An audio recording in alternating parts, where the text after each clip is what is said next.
Hey guys, new episode में आपका स्वागत है। एपिसोड की स्टार्टिंग में दिखाया जाता है Mei Chen holy flame maker से कहती है, तुम हमें ऑक्शन के secret Taoist magic figure of heavenly master के बारे में बताओ। वो कहता है वहाँ तो ऐसा कुछ भी नहीं होने वाला।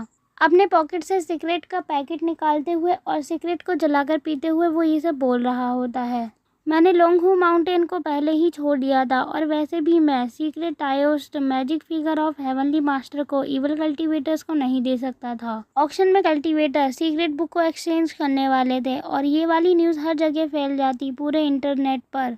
क्यों सिर्फ कुछ ही लोग पेरिमोडियल की को कल्टीवेट कर पाते हैं और बहुत सारे लोग ऐसे ही रह जाते हैं। बल्कि पेरिमोडियल की अर्थ पर वापस आ चुकी है और मैं इतना जानता हूँ कि मैं ही एक ऐसा इंसान हूँ जिसके और ज़्यादा फॉलोवर होंगे। ये बात सुनते ही वोंग शेंग की आंटी कहती है इसके ऊपर नज़र रखना और इसके आसपास ही रहना। वो कहता है तुम्हें ये सब करने की कोई ज़रूरत नहीं क्योंकि मैं वैसे भी मरने वाला हूँ।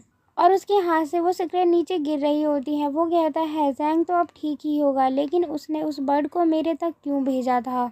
उसके हाथ से सिगरेट नीचे गिर जाती है और वो मर जाता है अपनी कुर्सी पे बैठे हुए। उसे मरता हुआ देखकर वोंग शेंग की आंटी दीवार पर एक घूंसा मारती है और वो कहती है ये सब क्या हो गया। और वो मी चैन से कहती है अब पूरे मीडिया में अनाउंस कर दो कि होली फ्लेम मेकर मारा जा चुका है और जो कल्टीवेटर आपस में मिलकर मुसीबतों को खड़े करने की कोशिश कर रहे हैं उन्हें जल्दी से अरेस्ट कर लिया जाना चाहिए।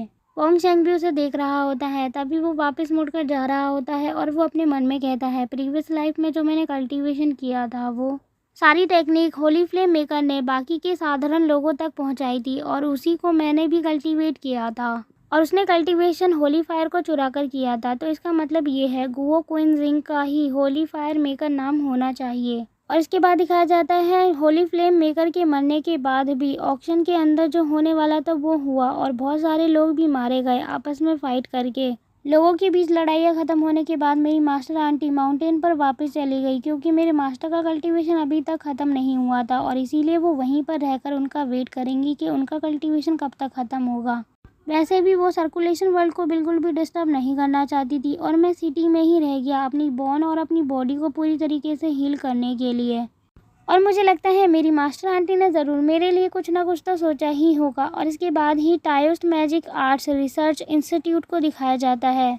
ये इंस्टीट्यूट स्पेशल इन्वेस्टिगेशन टीम का ही होता है। मी चैन वोंग शेंग के साथ होती है और वो ही उसे वहाँ लेकर आई होती है। वोंग शेंग उससे कहता है मुझे माफ़ करना, मेरी वजह से तुम्हारा वर्क थोड़ा लेट हो गया क्योंकि तुम मुझे यहाँ पर लेकर आई हो। मी चैन कहती है इसकी कोई ज़रूरत नहीं, वैसे भी मैंने महीनों से बिल्कुल भी हॉलीडे नहीं लिया है और ये तो मेरे लिए भी अच्छी बात है, मैं भी आपके साथ थोड़ा सा रेस्ट कर लूँगी। वोंग शेंग उसे थैंक यू कहता है और मी चैन उसे आगे की ओर ले जा रही होती है। तभी वोंग शेंग फ़ोन चेक करता है। फ़ोन पर उसकी सीनियर सिस्टर का मैसेज आया होता है और उसने लिखा होता है मैं भी वहाँ आ रही हूँ और उसके ऊपर गुस्सा कर रही होती है। वोंग शेंग उसके गुस्से को देख के काफ़ी ज़्यादा डर चुका होता है और वो अपने मन में कहता है मास्टर आंटी ने माउंटेन को छोड़ दिया और वो वापस से अपने माउंटेन पर चली गई और जीवन हमारे साथ ही रहती हैं। मुझे लगता है जब हमारे मास्टर हमारे माउंटेन पर वापस आएंगे वो ज़रूर मुझे बहुत ज़्यादा डांटेंगे। तभी वोंग शेंग को कोई आवाज़ लगाता है और वो कोई और नहीं बल्कि 3 सेक्ट के रिप्रेजेंटेटिव होते हैं। वो कहते हैं तो तुम ही हो वोंग शेंग जो कि वुडेंग माउंटेन से बिलोंग करते हो। वैसे भी काफ़ी दिन हो गए हैं, हम लोगों ने कोई मीटिंग नहीं की। वोंग शेंग आगे बढ़ता है और वो कहता है लेकिन आप इस जगह पर क्यों आए हैं। ये कहते हुए वो उन्हें ग्रीट्स कर रहा होता है। पीछे से एक प्रोफेसर आते हैं और वो कहते हैं तो आप भी यहाँ आ गए वोंग शेंग, क्यों ना हम सब मिलकर एक मीटिंग करते हैं और मीटिंग की थीम होगी पेरिमोडियल की रिकवरी इस वर्ल्ड में दोबारा से कैसे की जाए। वोंग शेंग प्रोफेसर की बात को सुनकर काफ़ी ज़्यादा सरप्राइज हो जाता है और इसके बाद दिखाया जाता है एक लैब को। स्क्रीन के सामने प्रोफेसर खड़े हुए होते हैं और वहाँ पर वोंग शेंग के अलावा काफ़ी सारे लोग मौजूद होते हैं। प्रोफेसर सबको समझाते हुए कहते हैं 1 साल पहले हमने मून के आसपास एक यात्रा की थी और वहाँ पर एक्सप्लोर करने के बाद हमने एक बहुत ही ज़्यादा अच्छी डिस्कवरी की है। सबसे पहले आप सभी ये वीडियो देखिए, ये वीडियो काफ़ी ज़्यादा इम्पोर्टेंट है। और ये कहते हुए वो उन्हें वीडियो दिखा रहा होता है। प्रोफेसर कहते हैं इस वीडियो के माध्यम से हमें पेरिमोडियल की के बारे में काफ़ी कुछ पता चल सकता है। वो कहते हैं केविन के अंदर ब्लास्ट हुआ था और ब्लास्ट होने के बाद जैसे ही वहाँ सब कुछ शांत हुआ तो हमने एक अलग सी चीज़ देखी। और उस वीडियो में दिखाया जाता है एक फेरी को। वो फेरी आगे बढ़ रही होती है, उसे देखकर सभी लोग काफ़ी ज़्यादा हैरान होते हैं और कहते हैं ये तो बहुत ज़्यादा स्ट्रॉन्ग लग रही है, इनके अंदर पेरिमोडियल की एनर्जी है जिसकी मदद से इन्होंने कल्टीवेशन किया होगा। वोंग शेंग भी उन्हें देखता है और वो कहता है इनके कपड़े तो बहुत ज़्यादा अच्छे हैं और ऐसा लग रहा है जैसे कि ये कोई इमोर्टल हो। और प्रोफेसर कहता है हमें वहाँ पर ये फेरी मिली और हमने जब इन फेरी के ऊपर रिसर्च करने की कोशिश की तो हमें पता चला कि ये अभी कोमा में है।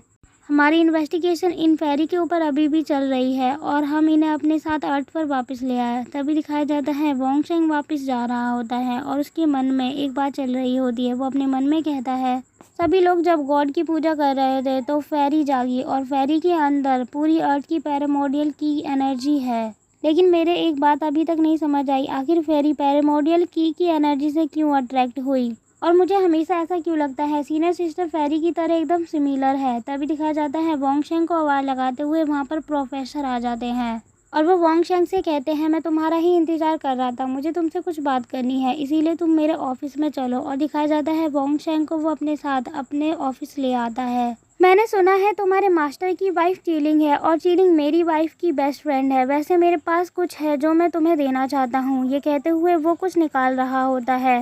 वो अपने हाथ में एक बॉक्स निकाल कर दिखाता है और वो कहता है इसके अंदर एक स्वॉर्ड है जो कि मेरे क्लासमेट ने मुझे दी थी। वोंगशेंग कहता है क्या कहा आपने, इसके अंदर स्वॉर्ड है? प्रोफेसर उस बॉक्स को खोलते हुए कहता है हाँ, जब मैंने रिसर्च की थी तो मुझे ये मेरी अचीवमेंट के तौर पर मिली थी, पर लेकिन मुझे ऐसा लगता है इसकी कुछ ज़्यादा ही हाई कॉस्ट रही होगी।